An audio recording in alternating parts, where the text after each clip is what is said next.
Contagi in Veneto sono 531 i nuovi positivi nelle ultime 24 ore, record nella Marca con 121 casi, contagiata anche una squadra di calcio dilettanti.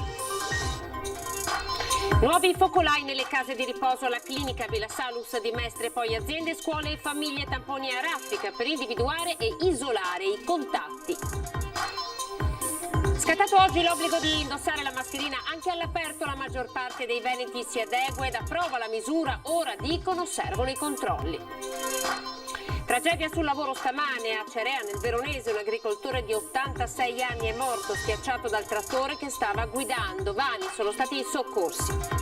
Pagano un conoscente per fare al loro posto un esame online all'università, ma vengono scoperte 2 studentesse del Bo sono state sanzionate. Le notizie e le immagini sempre informati con Antenna 3 è online, il nuovo sito internet, un ponte digitale fra le notizie e il mondo. A Conegliano un innamorato ha fatto stampare un immenso Silvia ti amo in uno spazio pubblicitario, un gesto che non è passato inosservato ed è caccia al misterioso amante.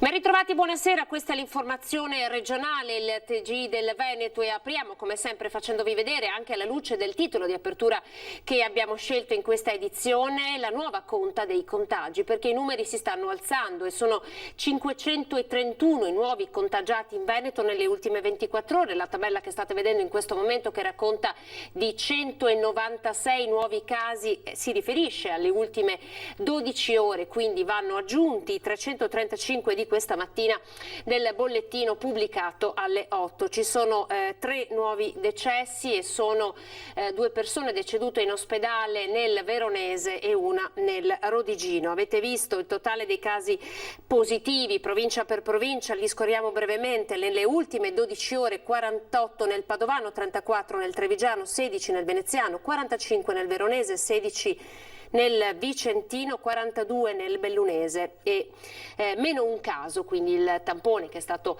scalato dal report della mattina nel Rodigino. Ma andiamo a vedere qual è il picco che ci parla di un nuovo focolaio, vari focolai che si sono riscontrati nella Marca trevigiana, dove appunto c'è il picco dei contagi, tra i cluster quello di una squadra di calcio e poi lo screening di massa all'ex caserma Zanusso. Vediamo. Treviso in testa oggi come numero di casi, con 121 positivi, risulta la più colpita tra le province della regione. A balzare all'occhio il cluster che riguarda la società di calcio dilettantistico FC Basalghelle di Mansuè, in cui gli allenamenti, ci spiega il direttore sportivo Fabio Carlet, sono stati sospesi da martedì 29 a seguito del riscontro di uno dei ragazzi risultato positivo al tampone. Sottoposti a screening tutti e 25 i giocatori, compresi tra i 19 e i 32 anni, ad oggi i dati ufficiali dell'ULS parlano di 9 positività e tutta la squadra in quarantena. Trend in crescita anche per quanto riguarda le scuole, 5 positivi dai distretti di Treviso e Asolo, che riguardano uno studente delle superiori, uno delle medie, un bambino e 2 educatori del nido. Dalla panoramica viene comunque ribadito un dato rassicurante, che gli attuali positivi sarebbero per lo più asintomatici. Non abbiamo casi di ricovero, quei pochi ricoveri che abbiamo, che sono 18-19 ricoveri, sono tutti ricoveri di persone molto anziane con pluripatologie e quindi di conseguenza si trovano in ospedale. Altro fronte aperto, quello delle aziende con mini cluster, in cui emergono 18 persone positive in totale, su 3 aziende diverse dei distretti di Pieve, Treviso e Asolo. Infine il secondo giro di tamponi al centro di accoglienza all'ex caserma Zanusso, uno screening di massa eseguito su 110 ospiti e 11 operatori. Della Zanusso oggi abbiamo fatto il molecolare, quindi non il rapido ma il molecolare, per appunto verificare quanti di questi che erano negativi possono essersi positivizzati. Se tutto va bene, noi fra esattamente 10 giorni andremo a fare il test definitivo, speriamo che si negativizzino tutti, per cui poi possiamo lasciarli tranquillamente uscire. Si attendono i risultati dei 5 tamponi effettuati ad altrettanti contatti avuti dal dipendente di una cooperativa del mercato ortofrutticolo di Treviso. È un operatore che lavora al mercato, che è un coordinatore della cooperativa, il quale a sua volta ha avuto 5 contatti stretti. Li stiamo testando, l'esito del tampone lo avremo questa sera. E la Trevalli di Vazzola, al centro dell'attenzione estiva con uno dei focolai più numerosi, ha rivissuto la paura con il riscontro ieri di un lavoratore positivo. È un caso positivo di uno che rientrava al lavoro, per cui è stato circoscritto e non tocca gli altri lavoratori. Quindi casomai testata la famiglia e il nucleo familiare, i contatti familiari. Allora, questo il Trevigiano, adesso andiamo nel Veneziano con i casi di positività a Villa Salus a Mestre. La struttura ha già predisposto il tampone per tutti e ovviamente chiuso alle visite ai pazienti. 3 operatori sanitari e 2 pazienti positivi al coronavirus. Durante il periodo d'emergenza sanitaria di questa primavera, Villa Salus è stata Covid Hospital e non ha avuto alcun contagio tra gli operatori. Il Covid nella struttura sanitaria di Mestre è invece arrivato adesso. Ai 5 casi finora noti potrebbero presto aggiungersene altri. In queste ore si sta procedendo allo screening di tutti, si tratti di personale o di pazienti.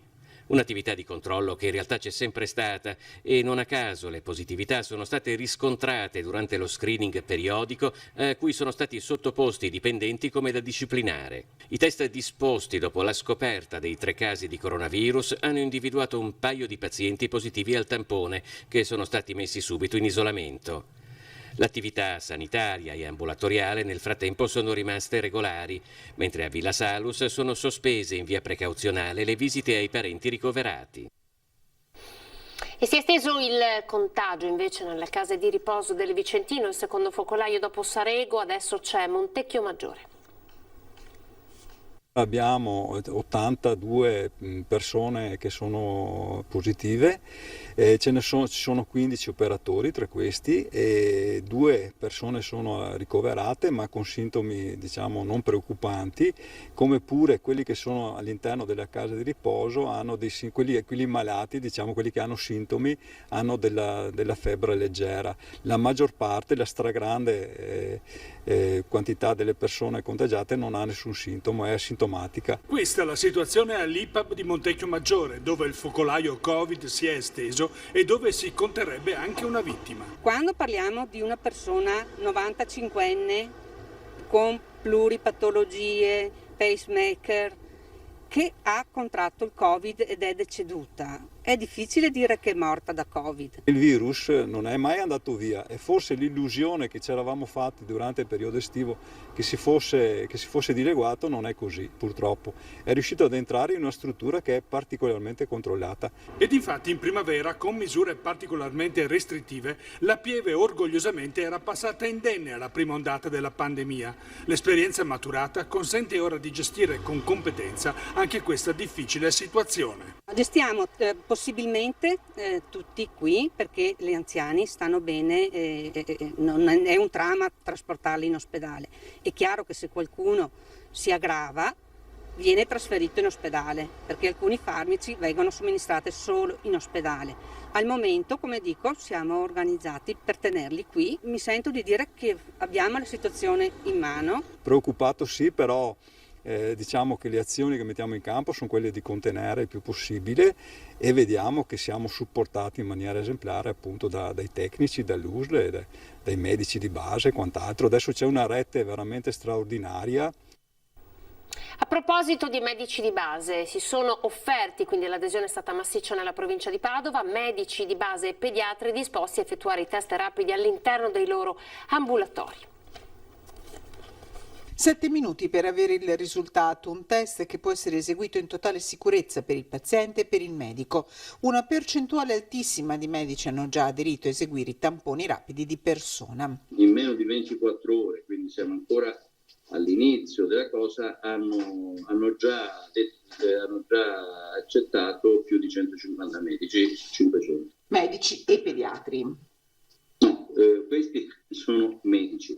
Poi i pediatri sono credo una 90 in tutta la provincia e hanno accettato al momento più della metà. Credo. Questi i numeri sinora, ma 9 medici di base su 10 in provincia di Padova si sono resi disponibili a usare quello che a tutti gli effetti diventa uno strumento indispensabile per svolgere al meglio la professione. Già da luglio avevamo chiesto questa possibilità perché è uno strumento indispensabile in questo periodo per poter fare e più avanti diventerà ancora più indispensabile poter fare una diagnosi differenziale. Questo test non è ancora possibile, ma lo potrebbe essere a breve. Ma per qualunque motivo un paziente viene in studio, qualunque sia la sintomatologia, Anche una frattura di un piede deve essere approcciato come un probabile portatore di Covid.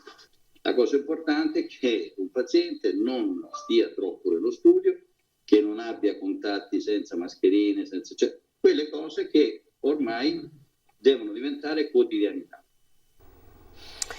E restiamo a Padova, andiamo in stazione perché da oggi scattava primo giorno per effetto del decreto del governo di obbligo delle mascherine anche all'aperto. Vediamo. Il DPCM è stato pubblicato in Gazzetta Ufficiale, quindi è effettivo e siamo stati qui in stazione a Padova per cercare di capire se i padovani e le persone che transitano rispettano o meno l'obbligo della mascherina anche all'aperto. La mascherina è obbligatoria all'aperto da oggi oppure Sì. no? Sì, io so che è obbligatorio. Penso sia utile sperare di non prendere niente.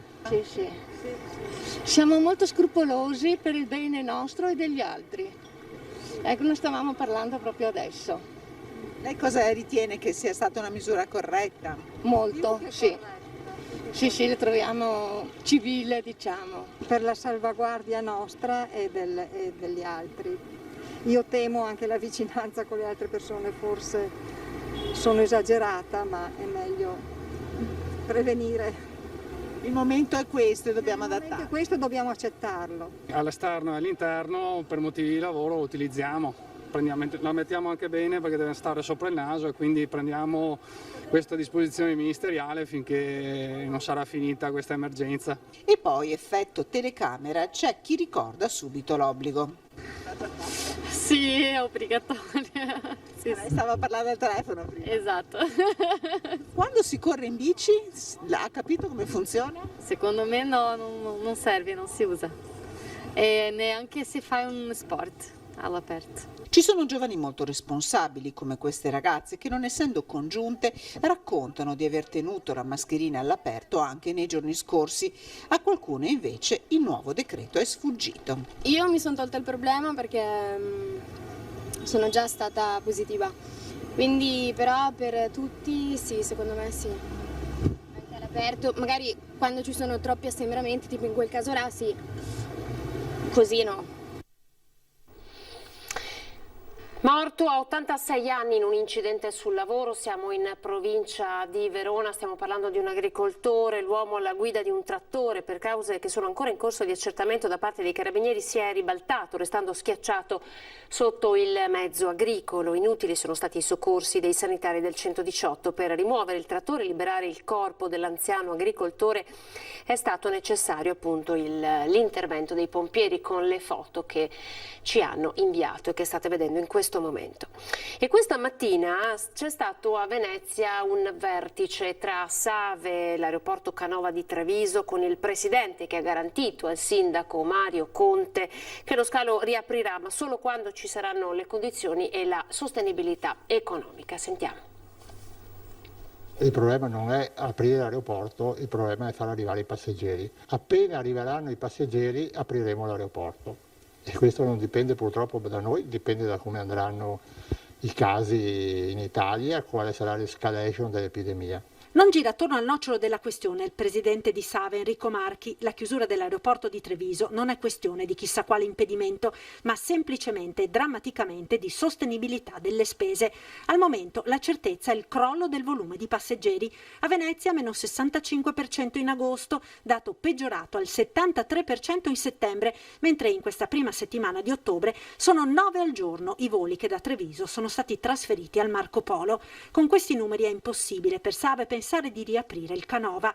Oggi il vertice con il sindaco di Treviso Mario Conte che ha riportato la preoccupazione degli operatori economici del territorio, un incontro nel quale è stata concordata una serie di azioni. Che quantomeno tolgono i dubbi sul futuro, quindi l'aeroporto di Treviso riaprirà, non sappiamo dire quando perché è una problematica che è più grande di noi, si parla di una pandemia mondiale, ma non appena ci saranno le condizioni l'aeroporto di Treviso riaprirà.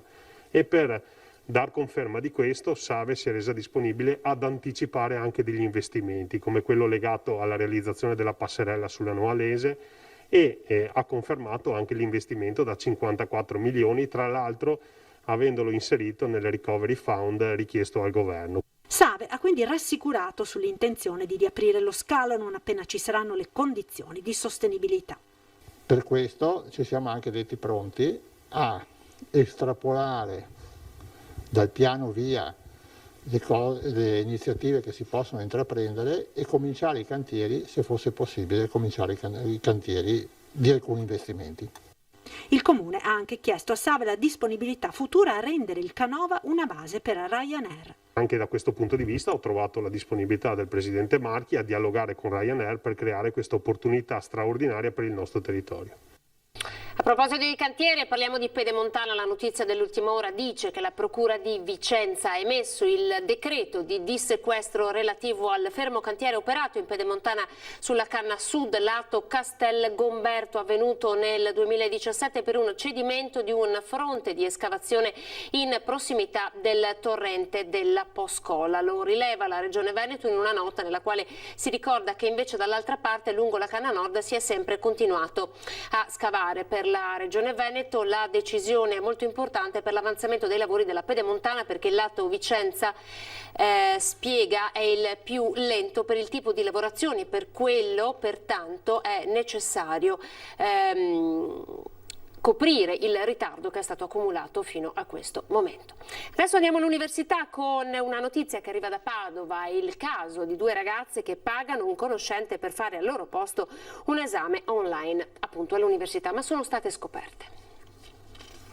Hanno fatto fare il loro esame scritto online a una terza persona, ma sono state scoperte per la sospetta somiglianza dei loro compiti.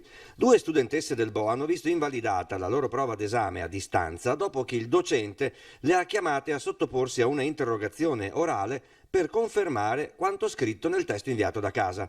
Le universitarie non hanno saputo rispondere a voce né alle affermazioni esatte né a quelle sbagliate contenute nel compito. Hanno perciò ammesso di avere pagato una persona, non iscritta al loro corso, per sostenere la prova. L'esame online, oltre alla webcam accesa, non prevedeva nessun altro tipo di sorveglianza informatica degli studenti. L'Università di Padova ha comminato alle 2 una sospensione per 3 mesi dagli appelli d'esame. Le ragazze potranno continuare a frequentare le lezioni. Fatto sexy a quello che credeva essere un amico, un 20enne è stato denunciato nel Vicentino per pornografia online. L'orco si nasconde dietro una chat e la rete lo amplifica. Vittima di questa storia è una 14enne della provincia di Vicenza. A denunciare il fatto ai carabinieri il papà. La storia. La giovane innocentemente ha iniziato, come si dice in gergo, a chattare con un ragazzo sui 20 anni che non sarebbe vicentino. Chissà come si è presentato, se come coetaneo o se lei, magari affascinata dal poter piacere di un ragazzo più grande, ha continuato lo scambio di messaggini fino a mandargli su sua richiesta delle foto di lei in biancheria intima. Foto che il giovane non ha tenuto per sé o girato da amici, che già sarebbe grave, ma ha fatto ben peggio, le ha messe in vendita su una piattaforma. A vederle e a riconoscere la 14enne sarebbe stato un altro ragazzo che subito ha avvisato la famiglia. Dalle indagini dei carabinieri è emerso al momento che il 20enne avrebbe avuto una sorta di archivio video e fotografico di molte altre giovani minori e non, a quanto pare non riconoscibili. Si tratta di capire ora se anche queste immagini siano state oggetto di vendita e capire se dietro ci sia ben altro. Il 20enne intanto è stato denunciato per pornografia minorile. Ed ora con l'operazione della compagnia dei carabinieri di Castelfranco, che ad Asolo hanno scoperto che un 63enne nascondeva nel giardino della vicina armi da guerra. Una signora, nel riordinare la propria legnaia, ha rinvenuto una borsa in nylon con all'interno ulteriori involucri in cellophane, dove all'interno ha estratto il materiale che era custodito ed ha rinvenuto da subito una bomba a mano che poi risulterà di fabbricazione ex Jugoslavia. Una bomba a mano tra le mani nel giardino di un'abitazione appena fuori dalle mura della splendida Asolo, un ordiglio inesploso che avrebbe potuto causare una deflagrazione in grado di nuocere a decine di metri di distanza. La sorpresa prima e poi la paura alla scoperta insieme all'ordigno di manutenzioni e molto altro. All'interno quindi sono stati aperti gli involucri, all'interno sono state trovate 2 bombe a mano, modello 75 di fabbricazione ex Jugoslavia, un caricatore per fucile d'assalto AK-47, cosiddetto Kalashnikov, oltre a 136 cartucce calibro 7,62 e altre 70 calibro 9. Immediatamente l'intervento dei carabinieri, assieme anche agli carabinieri artificieri, è stato quello di mettere in sicurezza l'area, proprio perché nel centro del paese dava sicuramente dei problemi in ordine di sicurezza. Bombe a mano difensive usate in guerra dai soldati durante la fuga. Il ritrovamento risale al 19 maggio scorso. L'attività di indagine da parte degli uomini dell'Arma della compagnia di Castelfranco Veneto è scattata immediatamente, prima con il disinnesco delle bombe e poi con il loro sequestro e parallelamente con le indagini che hanno portato all'arresto di un pluripregiudicato trevigiano di 63 anni, Giovanni Tittoto, disoccupato con precedenti già per furto e rapina. I militari sono arrivati alla sua identificazione grazie alla comparazione del DNA effettuata dal RIS di Parma con le tracce genetiche trovate sulle buste che custodivano gli ordigni. Immediata la perquisizione in casa, dove sono state trovate altre buste come quelle del ritrovamento. L'uomo in passato aveva abitato proprio lì accanto e avrebbe usato dunque la casa dell'ex vicina come nascondiglio per il suo arsenale da guerra. Con il provvedimento notificatogli nella giornata di ieri è stato associato alla casa circondariale di Treviso. Questi reati, fra l'altro la detenzione di materiale deflagrante da guerra, oltre a parti di armi da guerra, munizionamento da guerra e comune da sparo, sono previste pene piuttosto severe in materia di reclusione. Domani 9 ottobre, 57esimo anniversario della strage del Vajont. Gli abitanti continuano a chiedere che quell'evento, quello che è accaduto, non venga dimenticato. Non si può dimenticare una cosa del genere. Sono una superstite. Ho perso marito, ho perso mamma, papà, tutta la mia famiglia. Più di così. 9 ottobre 1963, una data impressa in modo indelebile nella memoria di chi ancora a Longarone ci abita e rivive ogni anno la tragedia del Vajont come una ferita ancora aperta, un disastro annunciato che non si può e non si deve dimenticare. È importantissimo, insomma. No, così l'uomo impara a non fare danni, perché lo sapevano che succedeva i danni, invece hanno fatto lo stesso. E così è successo il disastro e la storia non bisogna cancellarla. Cioè, sono cose che non si devono dimenticare, perché l'uomo fa tanto, però fa tanto male anche. È molto importante ricordare, se non altro per gli sbagli che hanno fatto.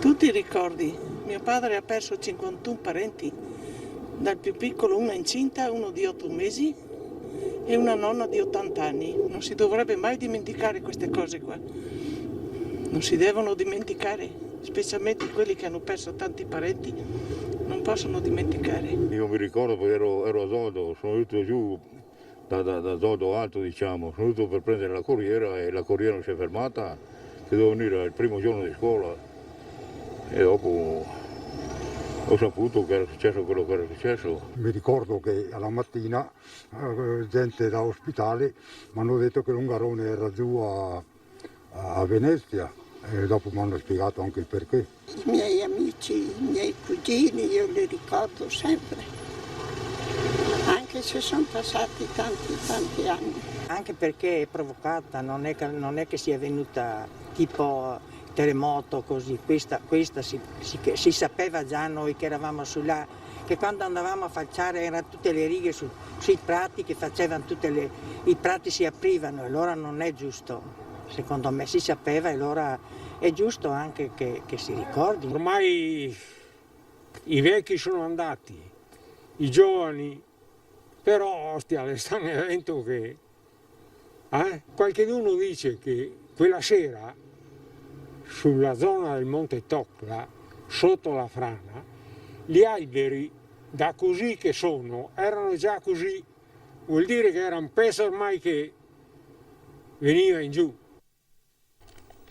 La quarantena qui è costretto il Presidente del Parlamento Davide Sassoli ha imposto il rinvio a data da destinarsi della commemorazione da parte dell'Unione Europea del 57esimo anniversario. L'evento era in programma sabato e sarebbe intervenuto appunto anche il Presidente della Regione Friuli Venezia Giulia Massimiliano Fedriga. Confermate invece le iniziative commemorative organizzate dalle amministrazioni comunali di Erto e Casso, Vajont e Longarone per la giornata di domani.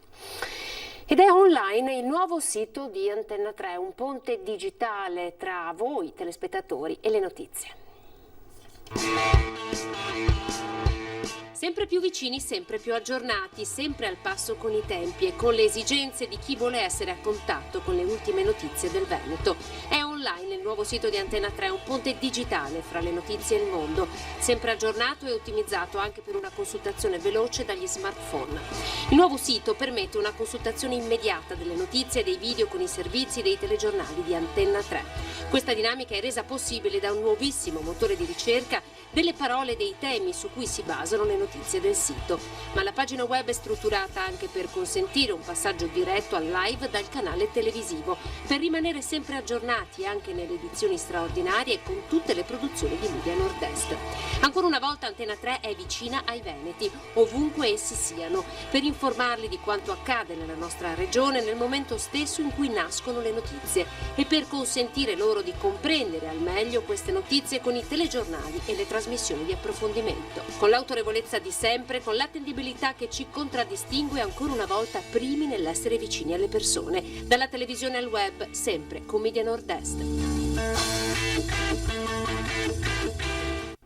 Chiudiamo con una bella storia d'amore, anche se i suoi protagonisti per ora sono ancora sconosciuti.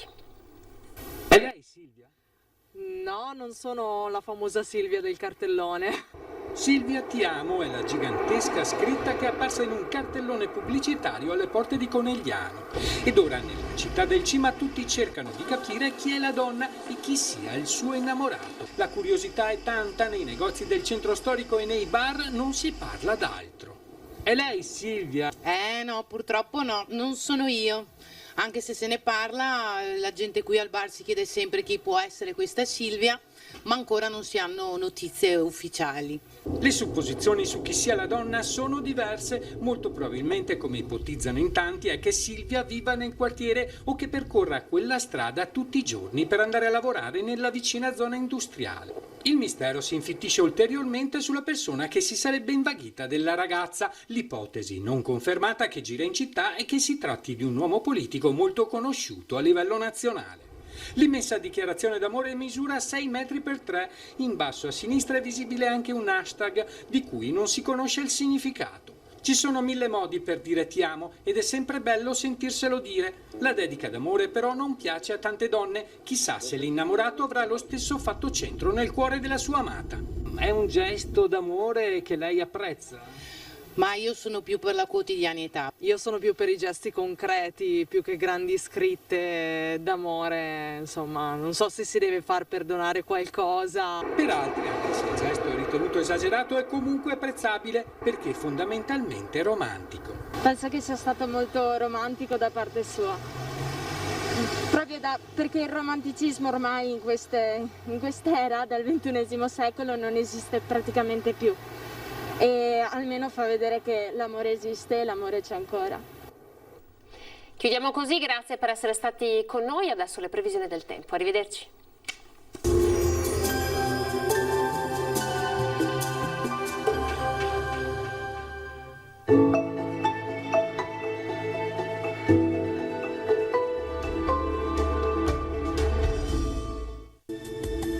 Benvenuti al meteo. Situazione ancora buona sul nostro territorio dove l'alta pressione si mantiene stabile. Vediamo il dettaglio di venerdì 9 ottobre. Sul Veneto cielo da poco a parzialmente nuvoloso con vari spazi di sereno alternati ad addensamenti nuvolosi ma senza piogge. Al mattino in pianura e nei fondovalle non si escludono locali nebbie. Temperature ancora stazionarie, minime tra i 9 e i 12 gradi, massime invece tra i 19 e i 22 gradi all'incirca. Ci spostiamo ora sul Friuli Venezia Giulia, anche qui avremo un ampio soleggiamento, al pomeriggio locali annuvolamenti con cielo a tratti coperto. Temperature minime fino a 13 gradi, massime sui 20 gradi. Infine uno sguardo alla situazione del Trentino Alto Adige, poche novità, sole prevalente, cielo sereno poco nuvoloso, anche qui non sono previste precipitazioni degne di nota. Temperature minime sui 10 gradi, massime invece fino a 21 gradi all'incirca. Dal meteo per ora è tutto, io vi auguro un buon proseguimento in compagnia di Antenna 3. Arrivederci.